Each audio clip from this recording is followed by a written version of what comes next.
As pessoas que vêm para um retiro como esse, eu convidei alguns pessoalmente, não muitos, mas convidei uma família de africanos que estão aqui conosco, uma pessoa do Lois, depois conectei com a Nelly, aí a gente convidei pessoalmente, estava com o Fonseca, convidei o Fonseca. Cadê meu amigo Fonseca? Está por onde? Meu filho, tá difícil. Que veio bem acompanhado com o genro dele, ali, um filho da lei, igual. E convidei também Romagnoli, com Ana, com Miguel, tá a galerinha aí. Mas depois a gente fez aqueles convites online, né?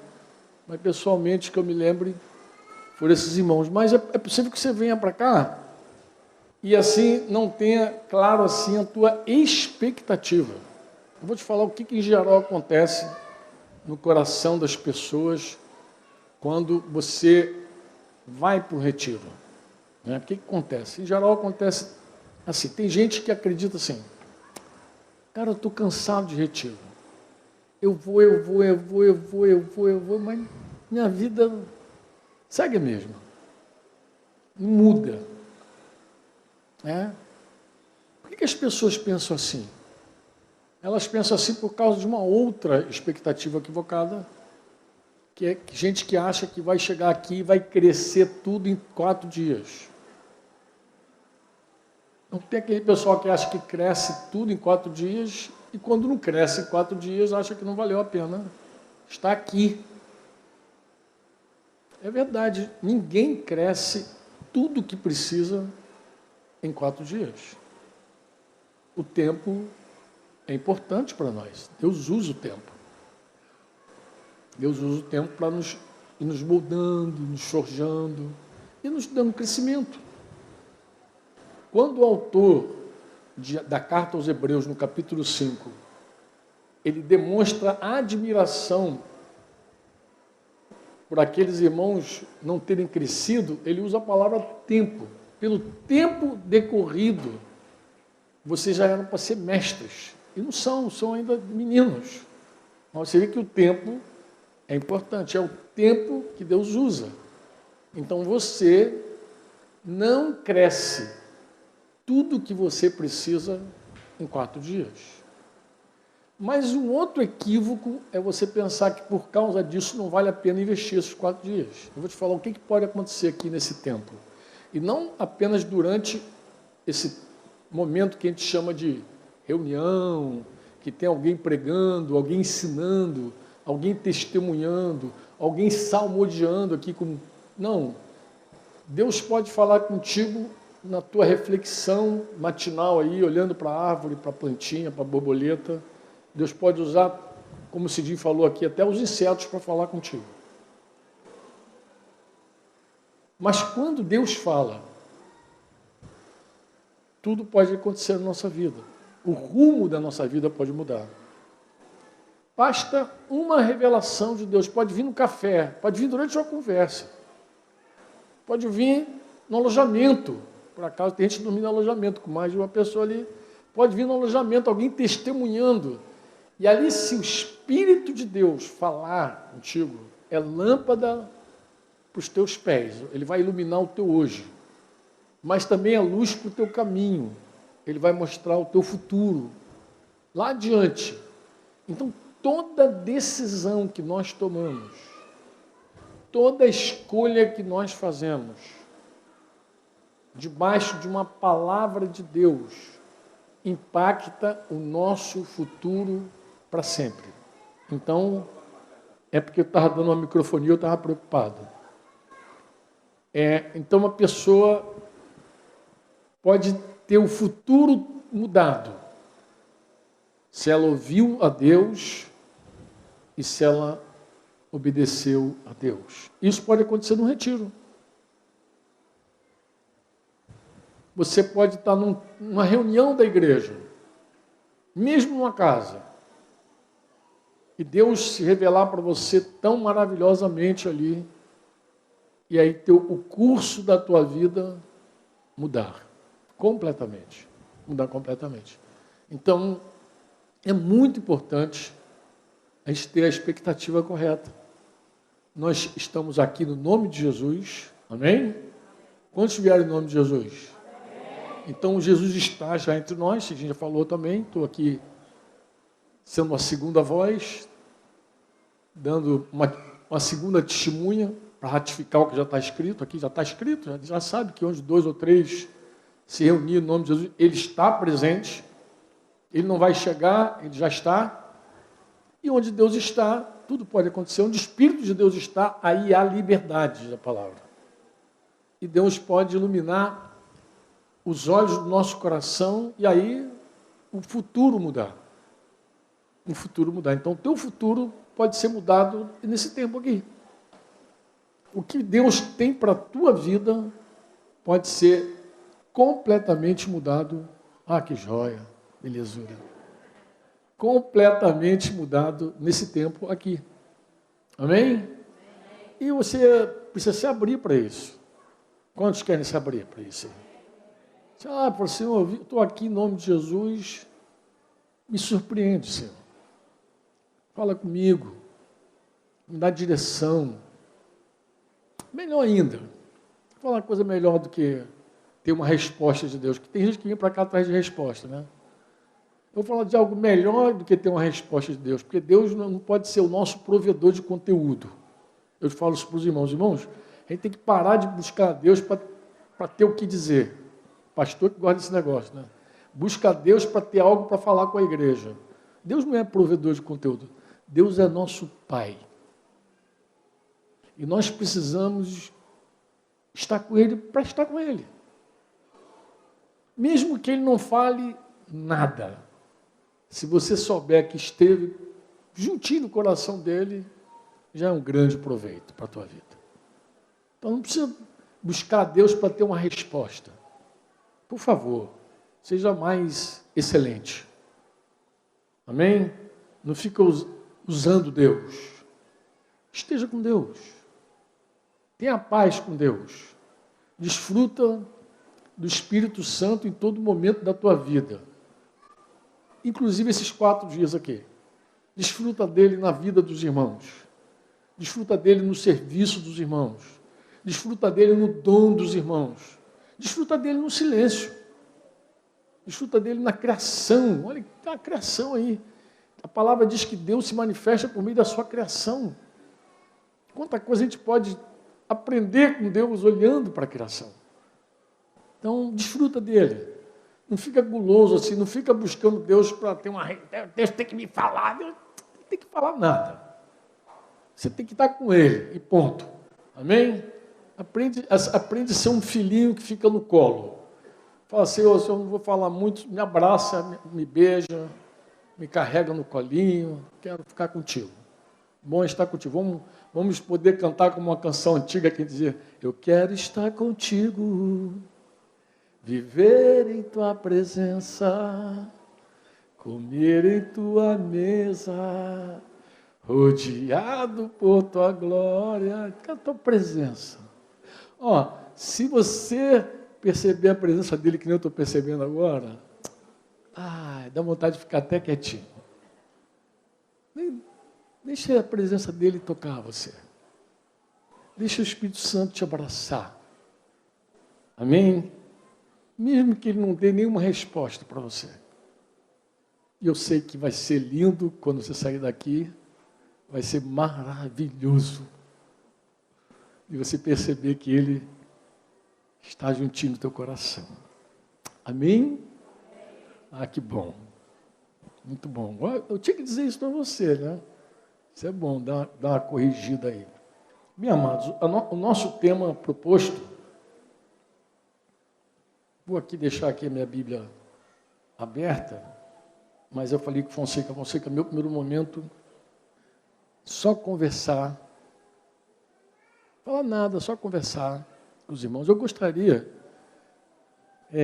que a gente pudesse, seria legal se a gente tivesse à volta de uma mesa, batendo papo, conversando até altas horas sobre esse assunto, identidade e missão. Parece um tema assim teológico, né?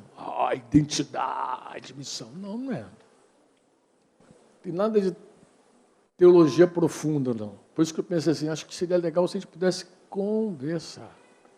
Nós, irmãos, anota isso também. Guarda isso que eu vou falar.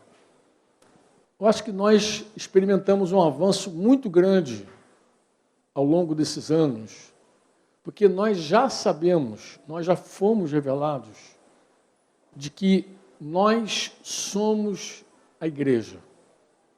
Houve um tempo que alguns de nós chegou a pensar que igreja era aquele prédio pontudo, aquele prédio bonito, às vezes não tão bonito, né? Cada um tem um prédiozinho aí da sua referência, mas nós já sabemos que aquele prédio não é igreja.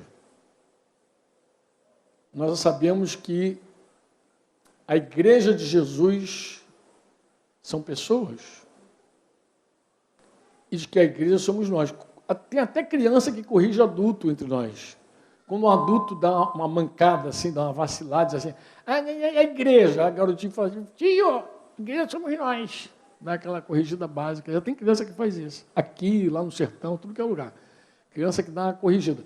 Quando os irmãos desavisados chamam prédio de igreja, a criança vai lá e corrige e diz, igreja somos nós. Então, em geral, a grande maioria de nós, mesmo gente que há alguns anos já era quase um absurdo, abcego e abmudo falar que a igreja éramos nós, alguns anos nós falávamos, a pessoa achava que a gente era seita, mas agora tem uma galera que já aceita que nós somos a igreja. E já começou a ficar mais livre, assim, do prédio, menos religioso, né? Já começa a conceber que o lugar santo não é aquele lugar, mas somos nós.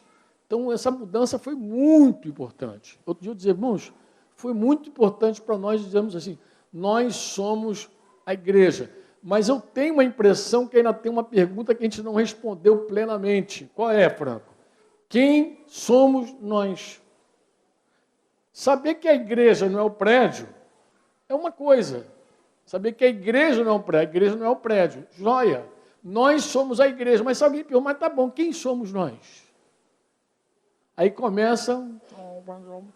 Eu estive recente num retiro, que o tema nem era esse, mas eu percebi como o Espírito Santo guiou aquele retiro para começar a revelar para aqueles amados que estavam ali sobre a identidade da igreja. Quem somos nós? Quem somos nós? De verdade. Quem somos nós? Tem um monte de coisa que nos ajudaria muito a experimentar, a viver, até praticar, se nós só conhecêssemos um pouquinho sobre nós. E é uma tragédia não saber quem somos nós. Vou te explicar por quê. Para pensar que alguém... Eu estou com uma blusa aqui, nova da Virar, modelo. Vou aproveitar para fazer um merchan aqui da Virar. Isso aqui tem uma coleção, 2 coleções que não foram lançadas no ano passado, Paternidade Espiritual e Azimuth. Inclusive tem uma do Azimuth, eu trouxe algumas da Azimuth, aí, uma para sortear no meio de vocês aí, que alguém pediu aí. Traz o sorteio, acho que foi Flavinho. E outra, e algumas outras, mas do mesmo formato. Azimuth tem uma chamada... aquela canção Zero, mas a vida sentia, eu sentia, eu não me lembro a frase agora. Como é que... Desculpa. A vida sentir é zero. Tem um zerão grandão assim. Mas tem a minha vida é um filme, tem outras ali e tal. Mas eu trouxe uma outra. Mas faz de conta, Denise está com uma blusa igual a essa aqui. Cadê minha baixinha? Está em algum lugar aí do espaço. Está ali. Blusa igual. Nós estamos 2 pazinhos de jarra, como dizia, né?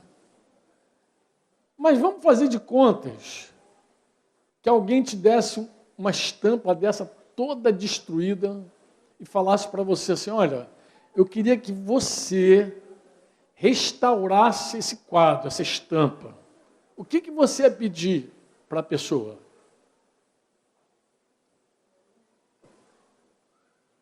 Vamos lá, estamos em volta da mesa, batendo papo. Vamos lá. que você pediria para a pessoa se alguém te desse uma estampa toda destruída assim? Falou assim, restaura para mim, o que você diria? Ah, cadê o original? Cadê o modelo? Cadê o original? Ninguém restaura sem ter o original, pô. Você teria que pegar o original, mostrar e dizer, olha, está aqui. Concorda ou não? Eu tenho dito para os irmãos assim, eu falei, irmãos, é uma tragédia incalculável o cara nascer, crescer e nunca descobrir de verdade o desenho dele. Porque nós fomos criados, todos nós, à imagem de Deus. E só quando alguém nasce de novo tem a possibilidade de ser conformado com a imagem original, o caráter de Jesus. Se você não nasceu de novo, você nunca, além de estar perdido, você nunca saberá quem é você. Por quê? Porque você nunca vai ser confrontado com a tua imagem original. Você é único. Você é única. Deus fez você é uma pessoa única. Mas a matriz, a gente tem uma matriz, porque tem algo em nós que é semelhante a Deus, que é a imagem de Deus, pô. E o homem sem Deus, ele não está só perdido para a eternidade. A vida dele toda aqui é uma vida sem identidade. Uma vida... É só você olhar o mundo mudando, ele não sabe quem ele é. Ele busca de tudo que é jeito, mas ele não sabe quem ele é. Em geral, o que as pessoas pensam que são? Vamos nós. Em geral, quem você acha? Como é que o mundo vende tua identidade? Eu vou dizer como é. É só você ver uma reportagem na televisão. Parece o carinha assim, alguém com o microfone, agora com máscara. Está lá o nome e a profissão da pessoa. Ou seja, você é o que você faz. Então aparece a tua profissão. E por causa disso tem um monte de gente que tem vergonha da sua profissão. Por que a gente dá um nome assim bonito para algumas profissões? Por exemplo, o cara é vendedor, mas ele acha feio dizer que ele é vendedor, aí chama ele de gerente de marketing. Eu lembro do irmãozinho muito querido, muito amado. Quando eu conheci, eu perguntei para a namoradinha dele, eu falei assim, mas o que teu namorado faz? Ele é gerente de marketing. Eu achei que ele era publicitário, alguma coisa assim, né? Que naquela época nem tinha. Mas depois descobri que ele vendia. Era um vendedor, bom vendedor, por sinal, vende até hoje. Mas, por que não coloca assim? Por que a pessoa diz vendedor? Porque vendedor parece que aí...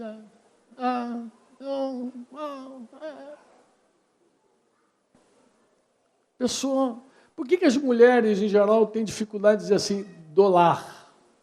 Essa então, coitada, pobrezinha, é muito demais. Ainda bem que tem no banco, agora tem outros bancos, que a mulher já pode até abrir conta, a dona de casa pode abrir uma conta nesses bancos. Mas antigamente, eu lembro que eu fui abrir uma conta para a Denise, e a mulher perguntou, a gerente perguntou lá, a senhora faz o que? Ela, do lar. Ah, não posso abrir, tem que dar uma profissão para a senhora, porque a pessoa do lar não é ninguém. Diz que a pessoa do lar não produz nada. A mãe em casa, tomando conta, não produz nada. É o que dizem. Eu lembro de uma história com a Simone, esposa de Rogério, passando lá em Brasília, um cara com a prancheta parou para entrevistar ela, falou assim, queria entrevistar ela, sem tempo. Vocês conhecem a Simone, né? Toda ela, tá bom, meu filho, fala aí o que você quer. E aí, primeira pergunta do cara, depois do nome, qual foi? Qual a sua profissão? Ela falou assim, eu sou do lar. Aí a menina, o rapaz, falou assim, baixou a prancheta, a senhora não tem nenhum projeto de vida, não? Tipo, você não tem projeto de vida. Eu falei, Simone, o que tu respondeu lá? Engoli sapo. Eu falei, eu teria respondido, a tua mãe não devia ter nenhum projeto de vida quando tu não te ensinou direito, garoto. Cara, tu imagina uma mulher dona de casa. Qual a identidade dela num mundo como o nosso? Não tem identidade. E o mundo, ele faz duas coisas. Ele, além de dizer que você é o que você faz, o mundo também diz que você é o que você tem. E aí embola tudo. Quando o cara não pode ter uma profissão legal, ele quer ter negócio, ele quer demonstrar que tem alguma coisa. Não? Ele quer exibir alguma coisa, porque ele tem que ter uma coisa. Eu lembro que eu conversava com um garoto que estava nas drogas, tinha evangelizado ele desde novinho. E eu falei, meu filho, por que tu se meteu no tráfico, na verdade? Nas drogas ele estava no tráfico. Ele falou, tio, me chamava até de tio. Tio, eu posso ter uma calça de marca, posso ter um tênis de marca, eu posso... Marca. Para dizer assim, para dizer, sou alguma coisa. Porque às vezes você está na rua, você não tem nenhuma profissão interessante, mas você tem uma roupa que pode dizer que você é uma pessoa importante.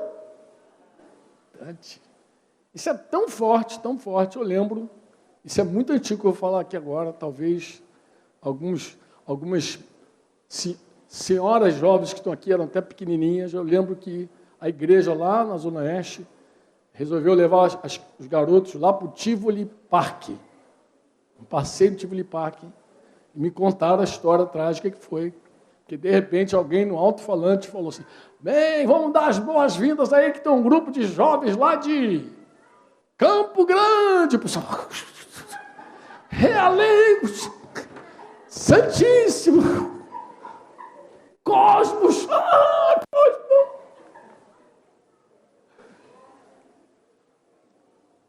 Depois me contaram, eu fui ouvir. Mataram a gente de vergonha lá, tio. Mas como? Falaram onde eles moravam. Por quê? Porque na cabeça deles, coitadinho, morar em Campo Grande, imagina, Campo... A rapaz Valci me coloca sempre nas fias, tu sabe disso, né? Eu vou falar assim, que você já conhece o Valci de muitos anos. E eu lembro que eu estava num voo com o Valci, saindo de Santiago do Chile, era um voo da Ibéria. Então, esse voo fazia uma escala no Rio de Janeiro. Então, era um voo direto, Rio de Janeiro, Santiago, ia para a Espanha, para Madrid. E ao nosso lado, não sei porque ela estava ali, do nosso lado, devia estar na primeira classe, mas estava ali, eu não sei se a primeira classe estava lotada, não sei qual é, que também isso acontece, né? Uma senhora ilustre ali, uma senhora ilustre mesmo.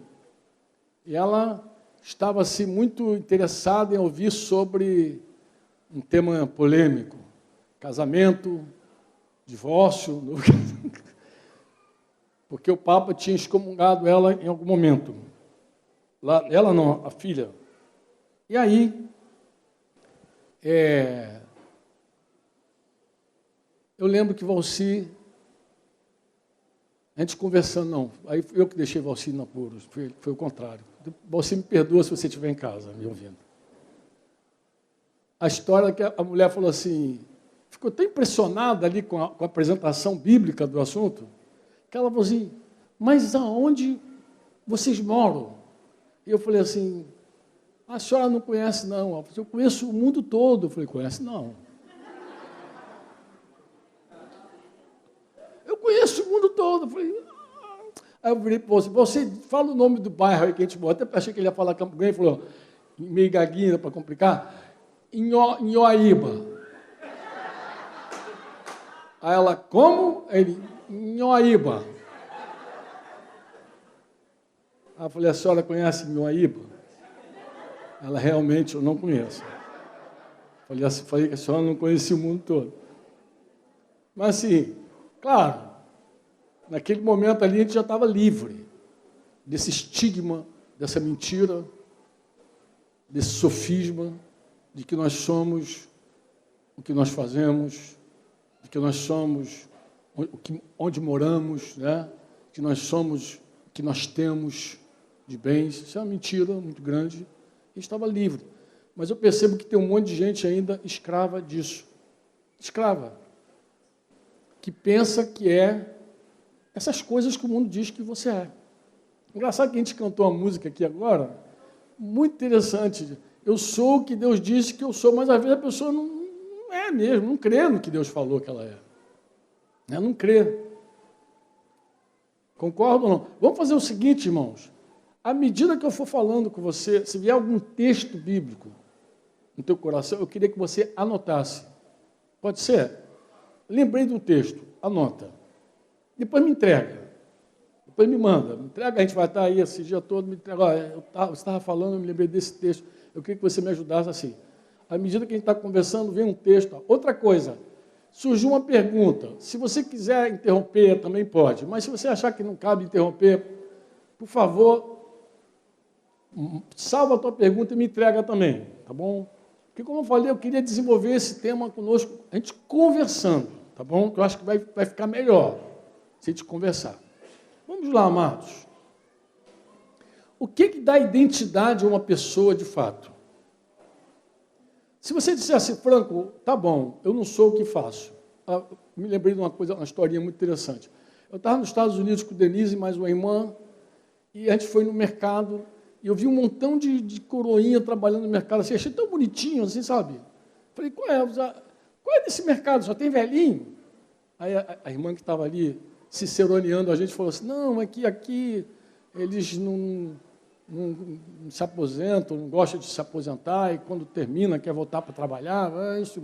Achei aquilo tão legalzinho, mas me bateu um cuidado. Qual é o cuidado que me bateu? A pessoa que acredita que é o que ela faz, quando ela se aposenta, a identidade dela vai por ralo. E tem gente que quando se aposenta, morre. Se apaga. Por quê? Porque ela é o que ela faz. E se ela não faz mais nada, tem o que agora? Fonseca deve lembrar uma história que aconteceu com um coronel da Força Aérea, um cara muito famoso, que um dia ele foi para a reserva. E o tempo que ele estava na ativa, ele mandava em tudo, mandava até em brigadeiro, porque ele era da antiga. Só não foi promovido por causa de uns processos lá que estavam na cola dele. Mas esse cara um dia foi no quartel, já na reserva.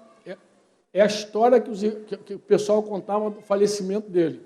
Então ele foi na garagem lá e tinha um capitão lá, um tenente que não conhecia ele ainda lá do tempo lá. E ele foi dar uma voz de comando, sei lá, foi dar alguma direção lá para o tenente falou assim, olha, sinto muito, coronel, o senhor aqui não manda nada. Diz que ele ali passou mal, já foi levado para o hospital ali do lado dos Afonso, já morreu ali mesmo. Infartou, morreu. Porque tem gente que acha que é o que faz mesmo. E quando você já não faz, você já não é mais nada. Por que tem irmãos que têm dificuldade de ser disciplinado, parado? Por causa disso. Você é músico. Você não tolera a ideia de ser um músico sentado aí, ouvindo um cara que toca pior que você, que canta pior do que você, e você sentadinho aí sem fazer nada. Não tolera a ideia. Parece que estão roubando algo de você. Já vi gente dizendo assim, não, mas é a minha vida. O meu ministério é a minha vida. Primeiro que o ministério não é teu. O ministério é do Senhor. Não é teu. E outro que não é a tua vida, é mentira isso. Você pode ficar no barquinho com Jesus, dormindo nos braços do papai sem fazer nada e segue sendo quem você é para Deus. Não muda nada. Deus pode parar você por livre, espontânea pressão. Deus pode parar você para estar com Ele.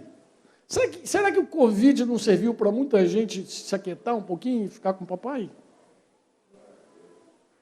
Que dê um glória a Deus aí solitário. Glória a Deus.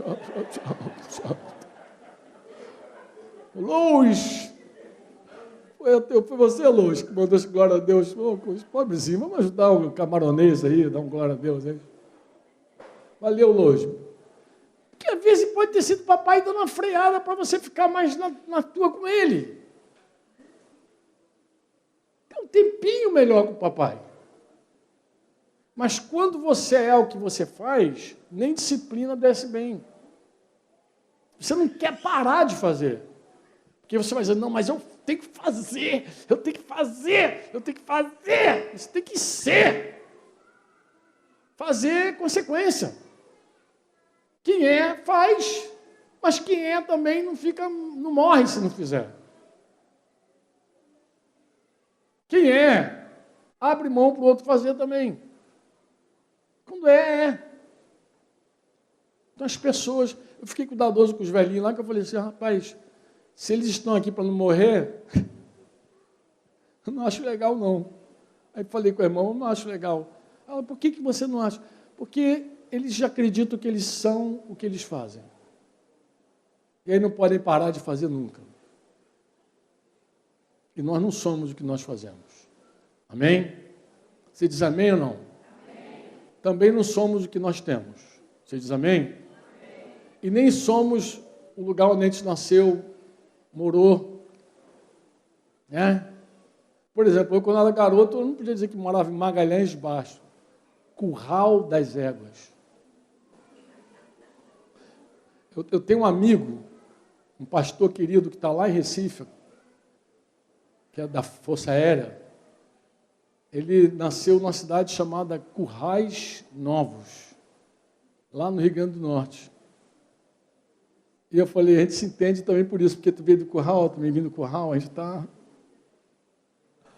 Brinco com ele. Mas assim, a tua origem, o lugar onde você veio, não diz quem é você. Você se lembra de Jesus? Era o Nazareno. Você sabe qual era o provérbio, o ditado popular do dia de Jesus sobre Nazaré? Quem lembra? Pode vir alguma coisa boa de Nazaré? Esse era o ditado popular da galera lá. Será que pode vir alguma coisa boa de Nazaré?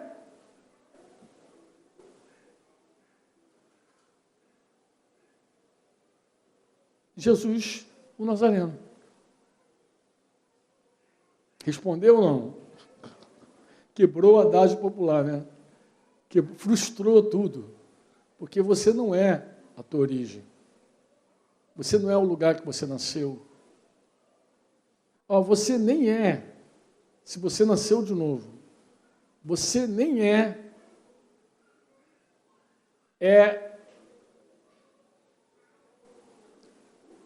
as pessoas que te conceberam.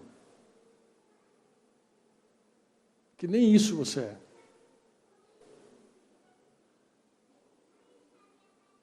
Quem é você?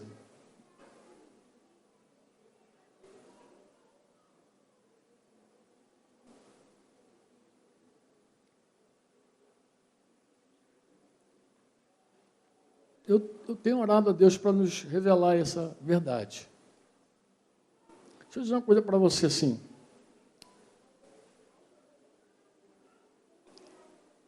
Deus tem muitas figuras que a gente usa para falar de Deus. General, Senhor dos Exércitos, né? Juiz. Mas você sabe que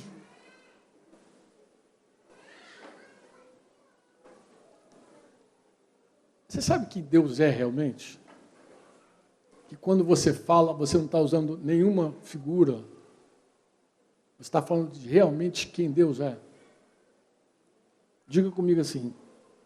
Deus, diga com força. Deus é Pai.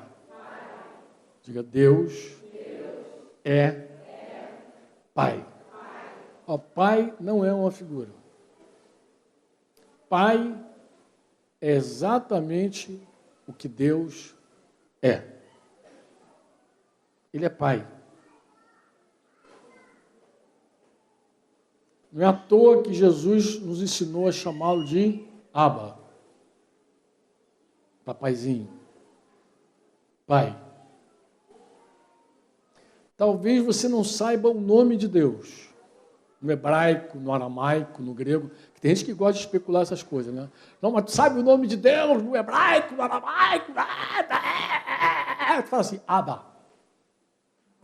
Fala, Abba. Como assim? É pai. Não sei nem pronunciar, não sei hebraico, não sei aramaico, não sei grego, eu sei falar papai. É isso eu sei.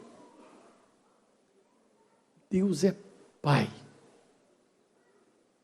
O nosso Deus é pai.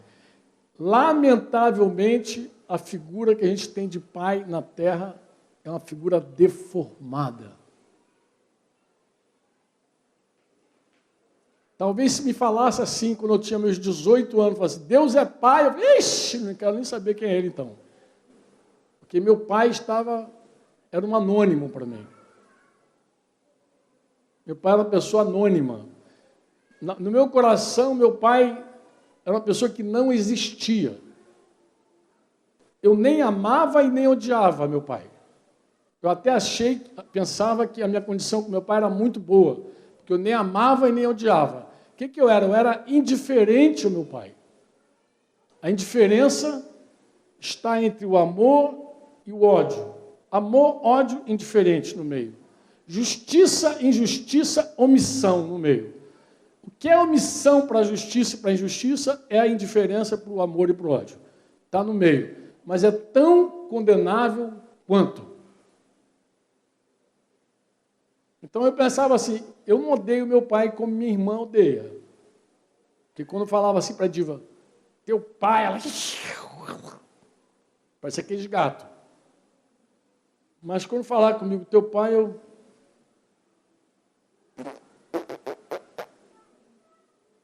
Quem é meu pai? Então, claro, se alguém falasse, Deus é pai para mim ali, Deus é pai. Se é o pai que eu tenho, não é um pai legal, não.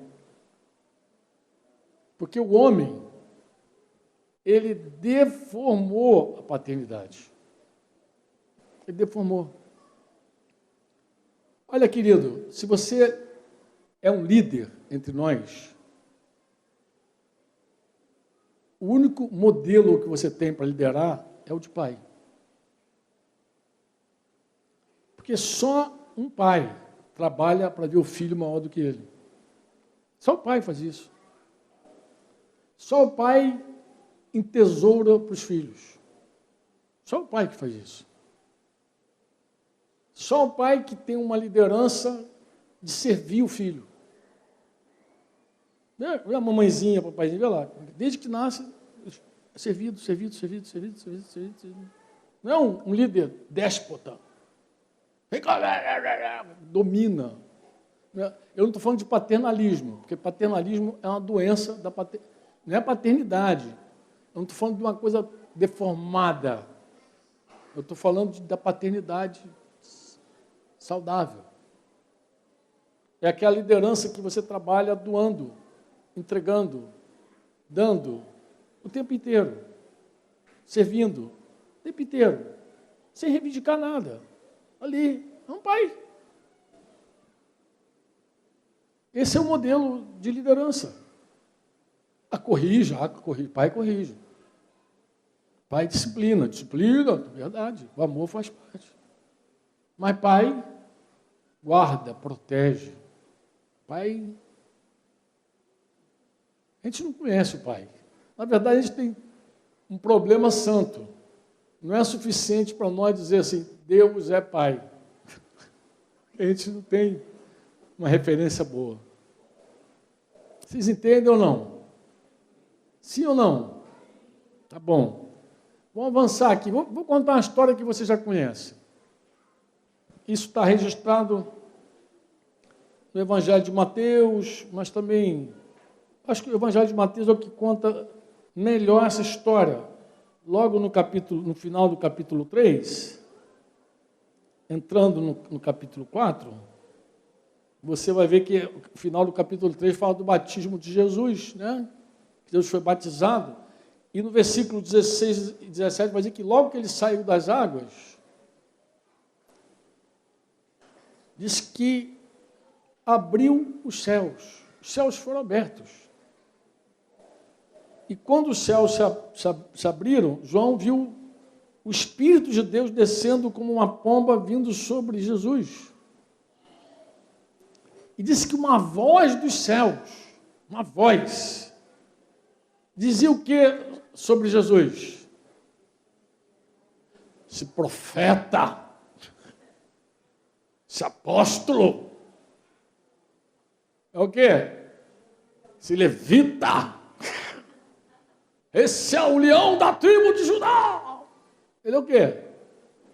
Que ele?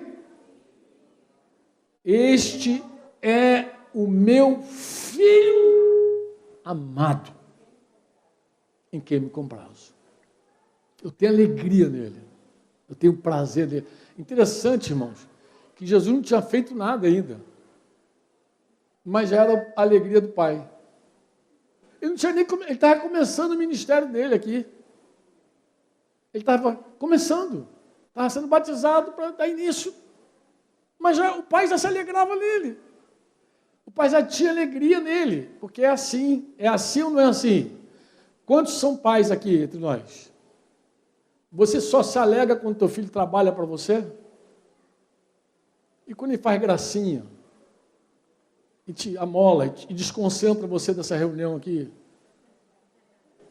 Fica você igual um bobo aí, olhando, nem presta atenção em mim mais. Porque é filho, filha, é assim. É desse jeito. Você fica como quem sonha. Eu lembro quando a Débora, pela primeira vez, me chamou de papai. Está ali, Debinha, Bebinha. Fez aniversário outro dia. Dia 7 agora que passou. E aí eu lembro, cara, que experiência espetacular aquela. Porque ela falou papai, e eu estava na reunião de líderes lá em casa, eu falei assim, gente, que maravilhoso. Isso já depois ela maiorzinha. Eu estava lembrando para os irmãos a primeira vez que ela falou papai. Eu falei, já pensou quando chama Deus de pai? Aba, papai, papaizinho. Eu estava com aquela impregnado, sabe, senhor, com aquela formação ali. Eu falei, irmãos, quando a gente fala assim, papai deve fazer assim, fala, garoto. E às vezes não fala nada também, porque Jesus disse que o Pai vê em secreto, Mateus 6,6.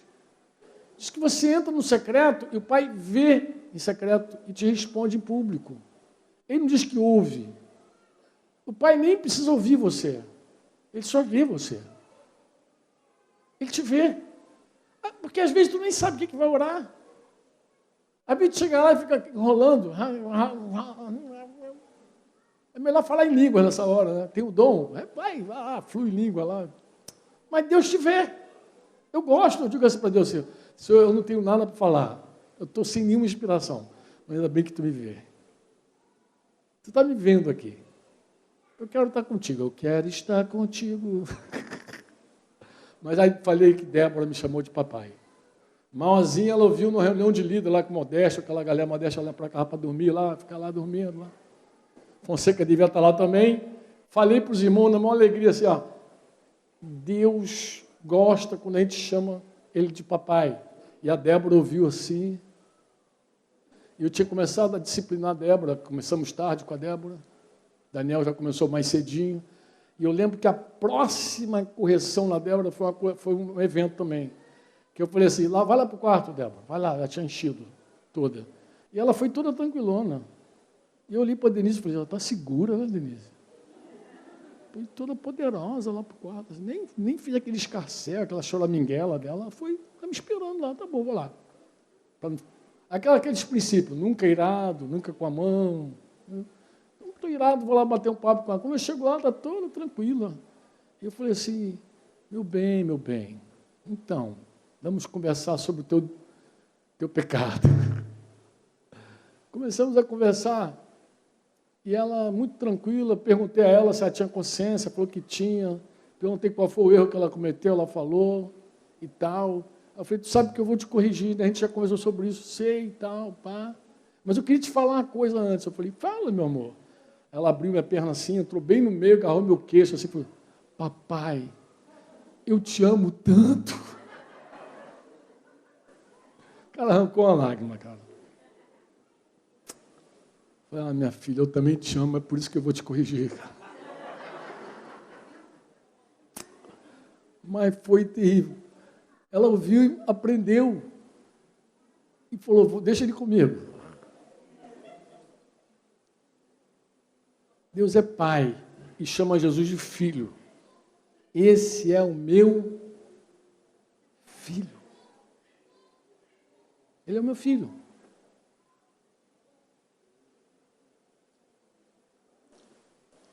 Se você entrar no capítulo 4 de Mateus, o capítulo 4 de Mateus vai falar a tentação de Jesus. E é uma coisa curiosa, porque logo após esse evento aqui, Jesus vai ser tentado, ele guiado pelo Espírito, diz a palavra, levado pelo Espírito ao deserto para ser tentado pelo diabo.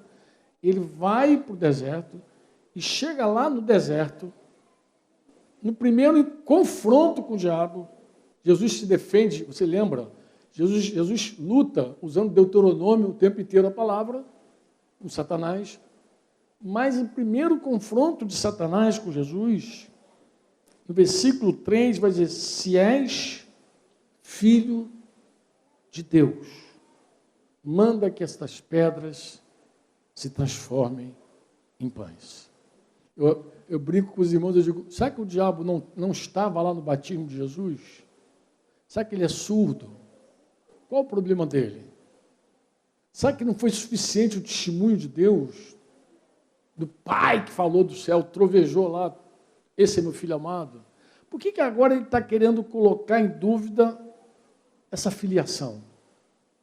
Se tu és filho de Deus. E é engraçado, porque os demônios depois, logo depois Jesus volta para Galileia, e ele vai chamar os discípulos, depois Jesus prega, cura os enfermos, vem um sermão da montanha, mas Jesus tem um confronto posterior com um cara que está endemoniado. E os demônios reconhecem imediatamente Jesus. Que temos nós contigo, ó Filho do Deus Altíssimo.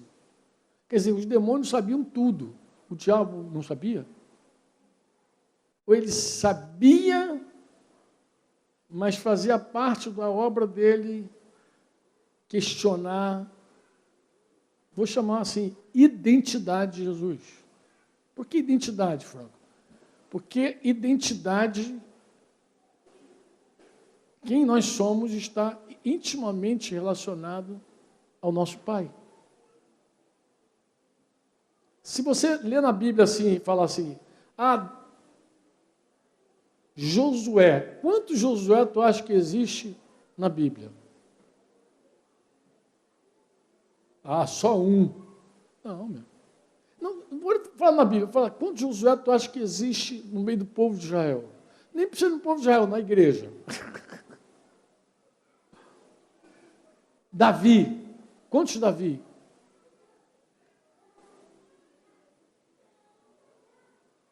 A Bíblia, para dar identidade para o sujeito, tinha que dizer assim, Davi, filho de Jessé. Josué, filho de Num. Lembra disso? Lembra ou não?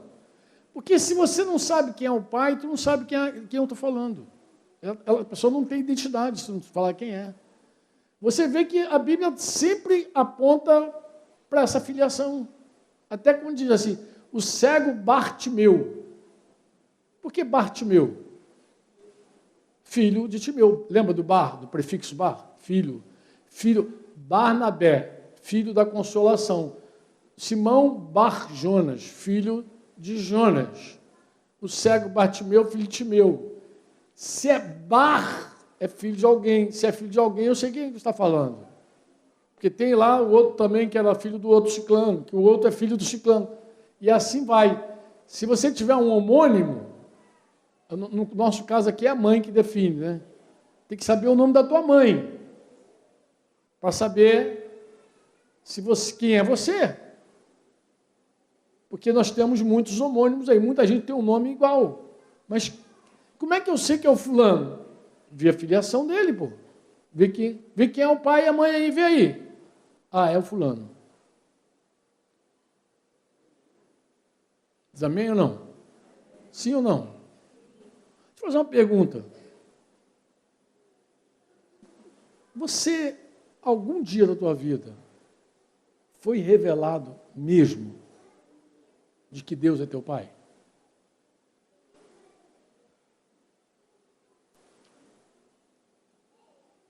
Em algum momento, de fato, você teve essa revelação: Deus é meu pai.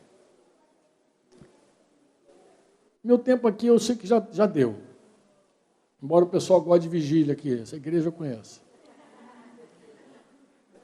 Mas é assim, a gente vai gastar melhor esse tempo, a gente vai gastar esse assunto. Mas deixa eu te fazer uma pergunta, legal, uma pergunta séria, franca.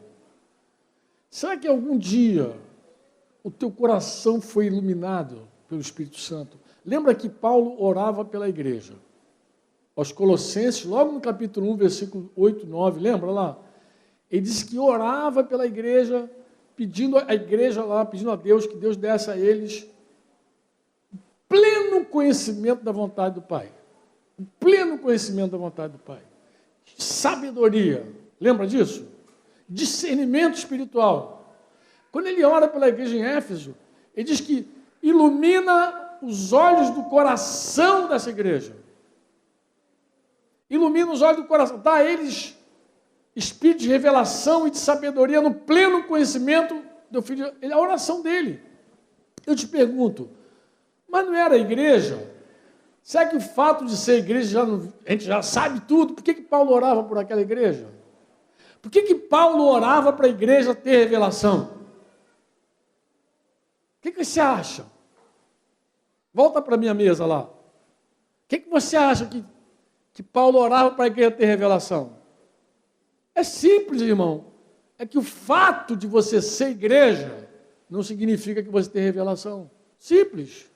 O fato de você ter se convertido não significa que você tem toda a revelação, conhece plenamente a vontade de Deus. Não significa. Deixa eu te escandalizar aqui. Eu já era pastor quando fui revelado sobre o senhorio de Jesus. Na minha cabeça, Jesus era o meu Salvador. Chamava de Senhor, claro que chamava. Estava ali na Bíblia. Eu chamava Senhor, Salvador, Senhor, Senhor, Senhor. Olha, irmãos, mais um pouquinho Jesus teria dito para mim: por que me chama Senhor, Senhor e não faz o que eu te mando? Lucas 6, 46. Porque chamar, eu chamava. Entendia nada. Mas em 1990, eu provei. 90 eu provei uma disciplina. Em 1990, no meio do caos, lendo Lucas 14, 33, 32 a 33, 32 a 33, e 1 Reis 20. Posso contar essa história depois para vocês. Eu vi que Jesus era o dono da minha vida. Até ali, Jesus era meu Salvador. Me converti em 84. Me batizei dia 31 de dezembro de 1984. 6 anos depois, entendi que Jesus era o dono. Entendeu o que eu falei? Deu para entender? Mas como foi isso? Deus revelou. Aí deixa eu te fazer uma perguntinha para você ir dormir pensando. Se você quiser pensar, de repente você nem acha que é importante, mas vou te perguntar. Algum dia da tua vida, de verdade, você viu Deus como teu pai? Pai de verdade. Foi revelado para você. Teu pai. Ou você ouviu o Espírito Santo dizendo: eu sou teu pai. Vocês sabem que eu restaurei minha comunhão com meu pai Cidinho testemunhou isso, vários irmãos, mas ele bem perto, que sempre esteve lá em Vitória, lá no Espírito Santo. Mas eu restaurei, eu reconectei com meu pai em 1999, eu tinha 39 anos de idade. Quando eu conheci meu pai assim, eu não tinha nenhum problema de verdade com meu pai, mas não tinha. Aí você fala, por que, Franco? Tu é um cara especial? Não. Eu fui revelado de que Deus era meu pai. O dia que eu descobri que Deus era meu pai, eu não cobrei e não esperava mais nada daquele homem chamado Orildo de Almeida Neto, que era o meu pai, a quem eu amei e respeitei. Procurei ser um filho legal para ele o tempo que a gente esteve junto. E amei, adorei a Deus quando Deus nos reconectou. Fechou uma história na minha vida, vocês sabem disso. Me trouxe uma plenitude, uma alegria especial de ter meu pai na minha vida. Mas eu não tinha nada que cobrar do meu pai. Nunca cobrei meu pai absolutamente nada. Mas por que, Franco? Porque um dia eu fui revelado de que Deus era o meu pai. Fui revelado. E quando Deus me revelou isso, eu já não cobrava nada do meu pai da terra. Cobrar o que dele? Meu pai...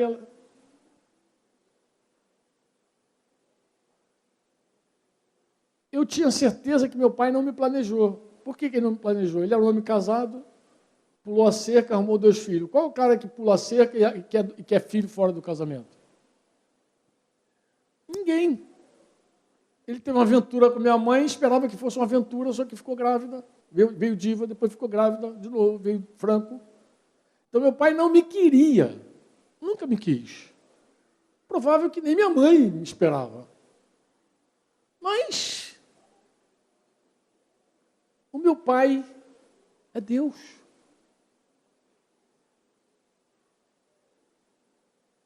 Eu nem sou o que eu faço. E não sou o que eu tenho. E onde vivo, não tem nada a ver comigo. Quem que eu sou? Eu sou o filho de Deus, do Deus Altíssimo. Ele me comprou como escravo primeiro, eu sou propriedade de Jesus, e ele me adotou como filho. Nós não somos gerados por Deus, nós fomos criados por Deus, mas em Cristo Jesus fomos feitos filhos. Deu para entender ou não? É assim, ó, Deus... Alguém diz assim, Jesus não é Deus. Os caras até que discutem a divindade de Jesus, mas é uma tolice tão grande. Esse Jesus... mas está aqui, diz que ele foi gerado. Mas ele foi gerado. Quando você gera o igual a você. É semelhante a você. Jesus é Deus porque ele foi gerado. Ele é filho de Deus, então é Deus, pô. Você já criou o quê? O que você criou na tua vida? Uma guitarra? A guitarra não é teu filho. Se você criar alguma coisa, inventar alguma coisa, tiver poder para isso, não significa que seja teu filho. Porque não foi gerado por você. Você não é Deus. Você é uma criação de Deus. Mas em Jesus, nós fomos feitos filhos. Filho mesmo. O que isso impacta? Tudo. Tudo impacta. Tudo impacta. Quer ver? Quando eu vejo alguém, Cidinho, Marcauziel, Luciano, Fonseca, os pastores aqui, antes de terminar, vamos orar pelo Júnior também, que ele saiu. Quando eu vejo alguém que não entende igreja, eu sei que não entende o Pai. Por que eu sei? Porque o que é a igreja senão a família de Deus? O que é a igreja? Os caras ficam discutindo teologicamente o que é a igreja, eclésia,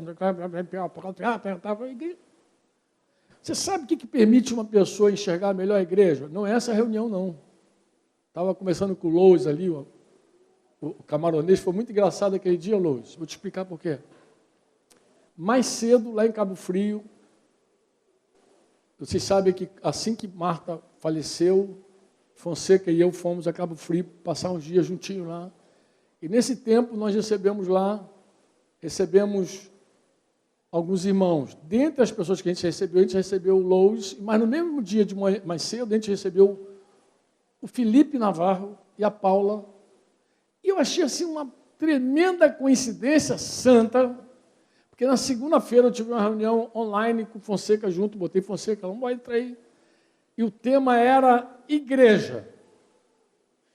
Aí na terça-feira eu recebi Felipe Navarro lá, que era filho de pastor, e ele estava contando como ele era um cara doente com a igreja. E como é que eu conheci Felipe Navarro e aquela tropa toda? Foi assim, me ligaram do Chile e falaram, tu pode hospedar aí 2 filhos de um pastor amigo meu, que eu também não conhecia o pai? Falei, claro, eu estava entrando de férias. Falei, isso aqui é tranquilo, a gente arruma alguém para segurar 2 chilenos aqui.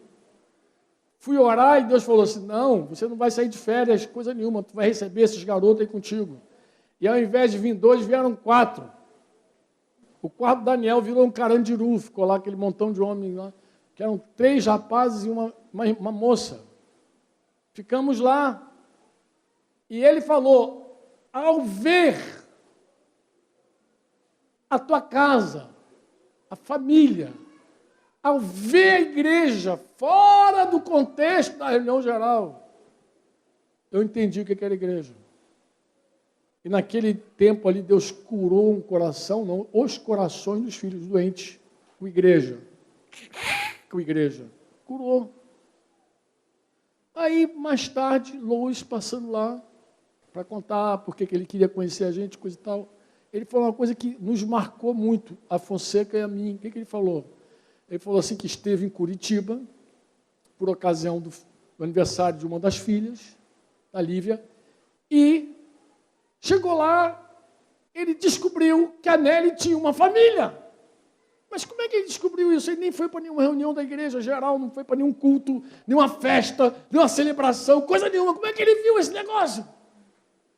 Ele viu que ela tinha uma família numa festa de aniversário.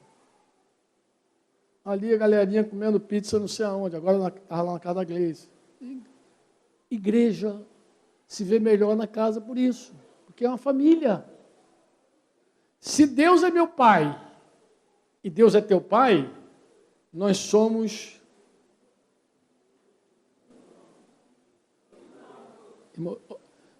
se depois você entrevistar a Denise, olha só, minha esposa é uma pessoa que tem um vínculo familiar esplêndido, maravilhoso. Coisa que eu te confesso, eu não tive com a minha família, com minha mãe, com minha irmã, que é pequena. Mas Denise tem um amor e um carinho muito grande pelos irmãos, morre pelos irmãos. Tem um pai de 80 anos que ainda dá trabalho, bichinho, mas é muito família.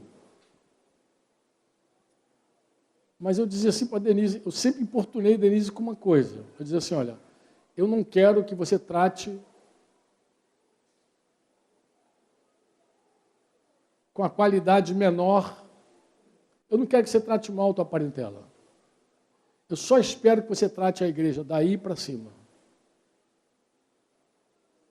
Porque esses teus irmãos aí, é possível até que um ou outro você perca e nunca mais os veja. Mas esses irmãos aqui, tu vai viver com eles para sempre. Eternamente. Eu não tenho problema que você trate bem teus irmãos. Eu só vou ter problema se você tratar mal os nossos irmãos. Porque a igreja, quando o cara é cegueta, eu já sei, ele nunca viu o pai. Ele nunca enxergou o pai. Ele nunca entendeu o pai. E se ele não viu o pai, vou desgraçar a coisa agora, ele nunca viu o filho. Porque esse pai da Bíblia, ele é invisível. Aqui vou deixar o capítulo para amanhã. Ele é invisível, intangível, não dá para medir, é eterno, mas ele se deu a conhecer em Jesus Cristo. Então, como é que eu sei do Pai? Eu só sei do Pai quando eu conheço o Filho. Quando eu tenho revelação de Jesus Cristo. Daí tu ver a oração, que conheçam plenamente Jesus. Conheça plenamente Jesus. Por quê? Teus olhos sejam iluminados para que chegue ao pleno conhecimento do teu Filho. Por que tem que conhecer plenamente o Filho? Porque se eu conheço o Filho, eu conheço o Pai. Quem vê a mim, disse Jesus, vê o Pai. Porque o Pai, não dá nem para falar dele. Como é que se conhece o Pai que criou esse céu aí, essas estrelas que ninguém conta? Como é que tu vai falar de um Deus que criou estrelas, chama todas elas pelo nome e não esquece de nenhuma? Convoca as estrelas do céu. Como é que tu consegue falar de um Deus desse? Impossível, pô. Nem dá para começar. Nem me atrevo a falar dele. Eu só digo que ele é grande. Agora eu digo que ele é Pai.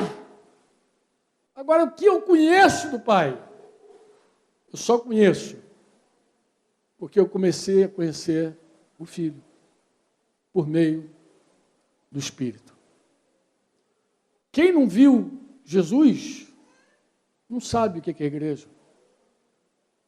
Aí eu falo, eu sei que tem gente que se ofende mesmo, quando eu falo assim, você não conhece. Você pensa que você é ignorante. Não conhece no nível que precisa conhecer. Quando eu digo que você não conhece, eu não quero te ofender. Eu só estou dizendo, você não conhece o que você deveria conhecer. Você não foi revelado ainda o que você precisa ter revelação. Porque essa revelação muda você completamente. Por isso que eu falei que o retiro aqui pode mudar você. Você pode chegar aqui de um jeito e sair de outro jeito completamente diferente. Eu já participei de um retiro que eu fui de um jeito e voltei de outro. Fonseca devia estar nesse retiro também. Um retiro que a gente foi lá com Pedro Brum lá. Uma parte da igreja foi para aquele retiro. Quando a gente voltou, a gente era outra igreja e ficou dividida a igreja. A igreja que foi para o retiro era uma, e a igreja que não foi para o retiro era outra igreja. Como é que é isso? Verdade. Nós experimentamos um batismo no corpo. Nós tivemos uma experiência espetacular com o Espírito Santo, sobrenatural, maravilhoso, e nos fez ver a família de Deus, o corpo de Cristo, nos vinculou de uma forma sobrenatural, especial. Como é que a gente voltou diferente? Como é que Nelly voltou de Porto da Folha? Diferente. Foi uma e voltou outra. Por quê? Porque Deus fez... Mudou. Por que Deus faz? Deus faz. Agora, quando Ele revela, muda tudo. Aí eu sei, foi revelado. Não é que a pessoa foi revelada, Deus revelou para ela. Aprove a Deus revelar seu filho em mim, disse Paulo. Deus quis, pô. Aí quando mostrou, muda tudo.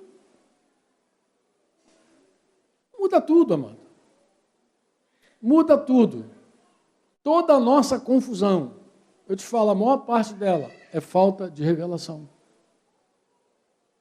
É por isso que a gente tem que seguir pregando, até que tem coisa que tem que entrar. Mas não entra porque a gente, por nossa força. Daí Paulo orava incessantemente. Pai, concede a eles espírito de revelação e de sabedoria. Paulo fala aos Efésios que orava para eles conhecerem a vocação deles.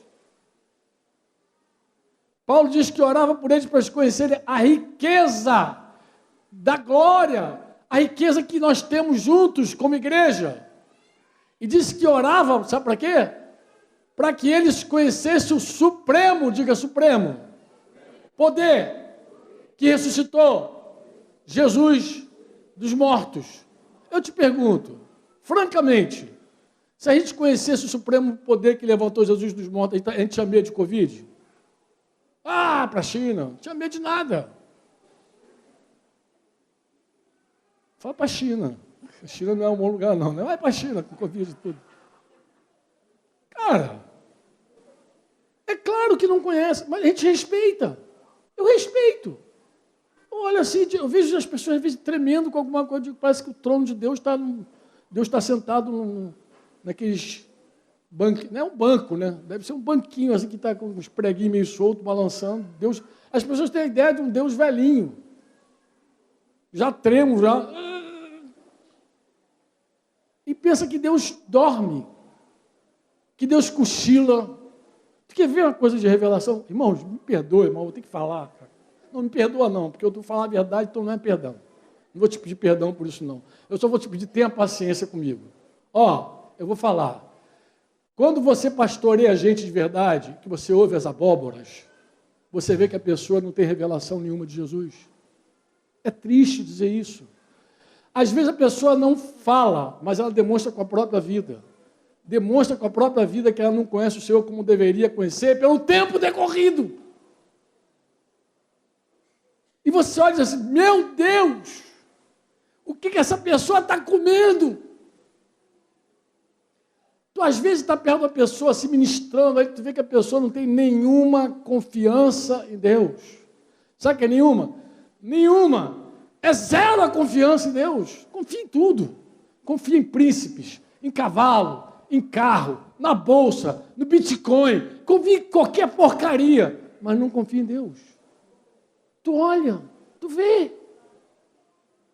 Parece que Deus é um Deus velhinho, trêmulo.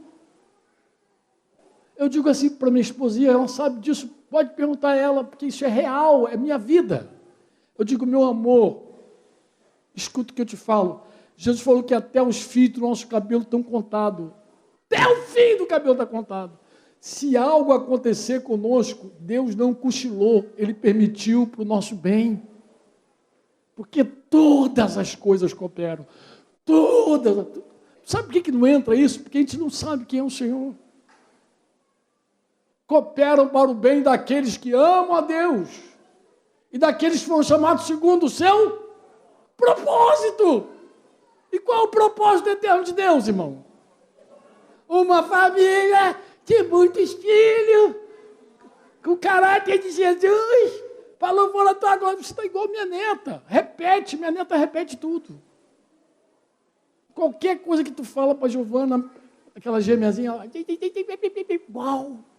Entende o quê? Nada. Mas repete. Esse dia eu desabafei com os irmãos lá da Baixada, e mais alguns. Eu falei, irmãos, como é que eu sei que é tagarelice? Como é que eu sei que é repetindo? É simples. Então, Deus quer ter uma família de muitos filhos, conforme a imagem de Jesus, para a vossa glória. Falei direito, falei, pai, já falou, lindo. Aí vem um problema. Aí vem um problema, a pessoa tá, murmura, reclama, xinga, perde a paciência, vai lá, entra na carne, tá.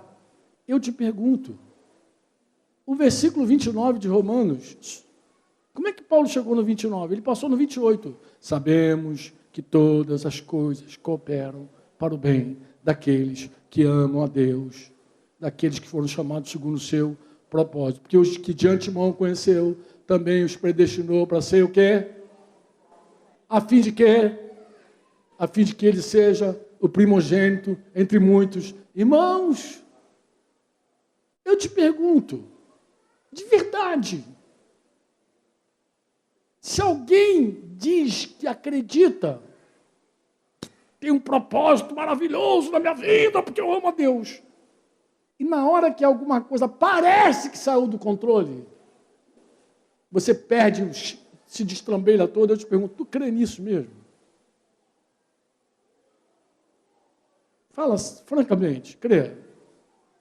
Crê nada, mano. Mas não crê por quê? Porque não viu. Você não foi revelado. É por isso que Paulo orava, dizia, Senhor, revela a eles. Revela. Mas já era tudo crente. Era a igreja. Pega a tua, antes de dormir, tu pega Colossenses 1, versículo 9, principalmente o 9, 8 e 9, pode ler os dois. Depois Efésios 1 também, a oração de Paulo. Vê lá o que eu estou te falando. Paulo pedia revelação para uma igreja inteira. Por quê? Porque não tinha. Provavelmente ele já sabia, não tem. Aos Coríntios, então, ele devia orar. Ele até dizia isso. Segunda carta dos Coríntios, ele diz que chorava. Ele diz que chorava por aquela igreja. Segunda carta, não estou falando da primeira, não. Segunda carta, ele diz, eu choro porque alguns de vocês se meteram em pecado e não se arrependeram ainda. com muita lascívia, prostituição, e nem se arrependeram. Na primeira carta aos Coríntios, ele falou, alguns de vocês estão habituados com os ídolos.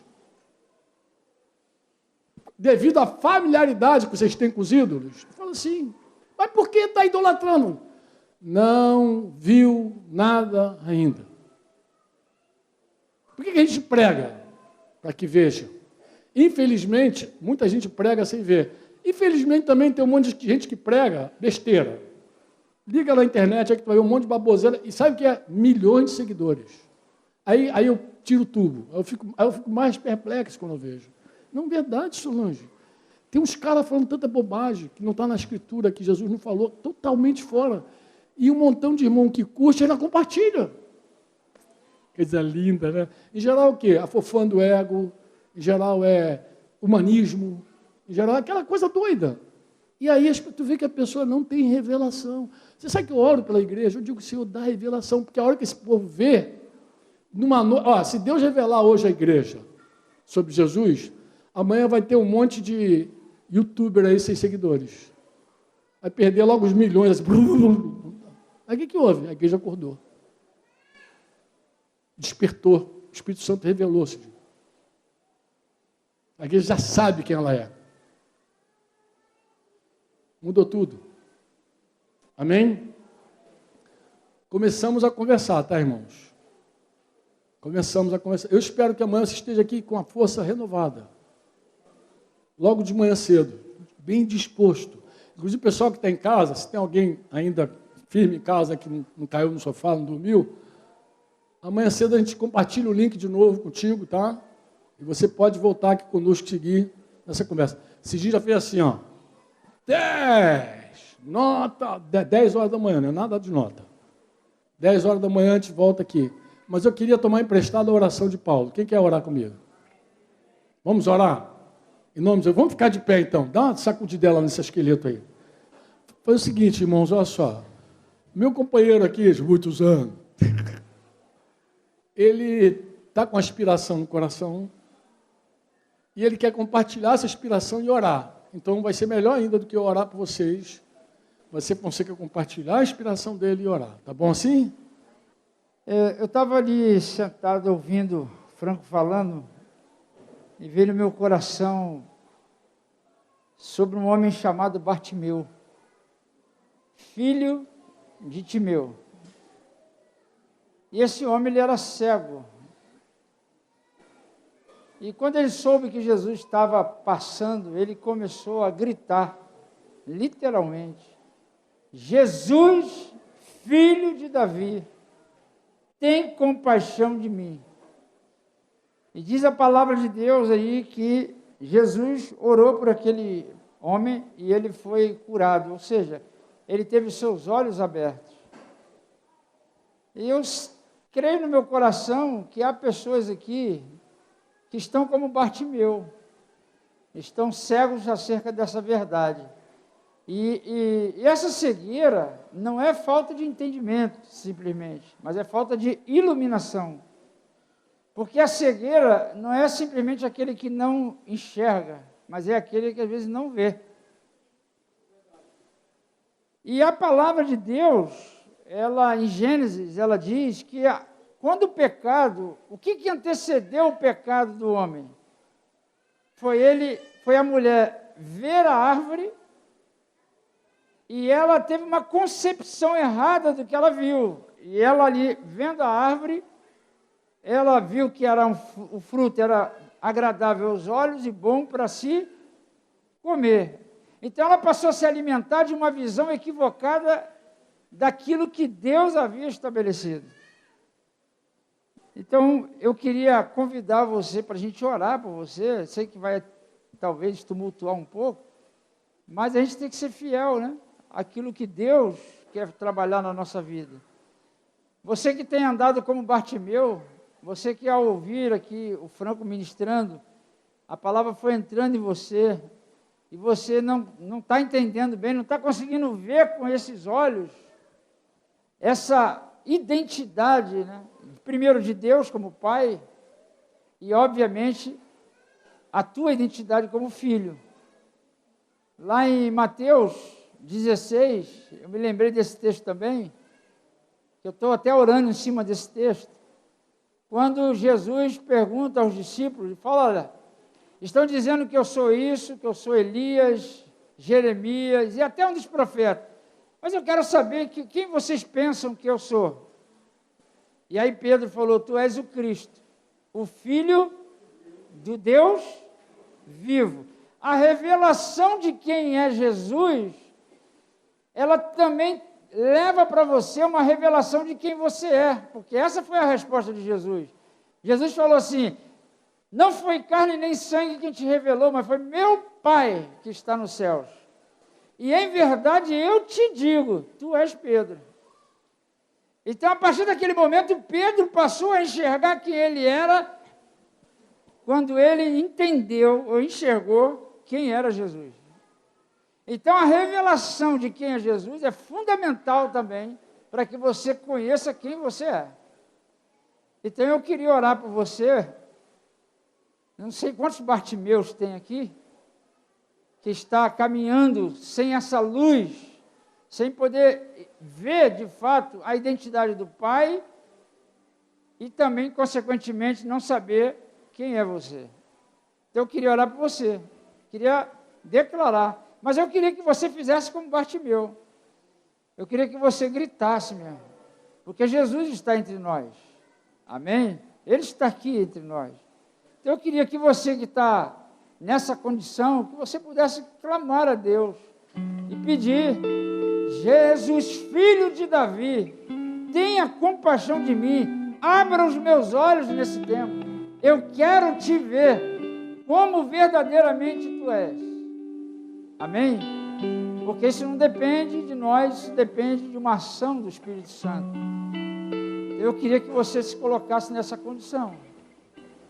Eu queria convidar aqui os Bartimeus para poder clamar a Jesus. Jesus está aqui entre nós.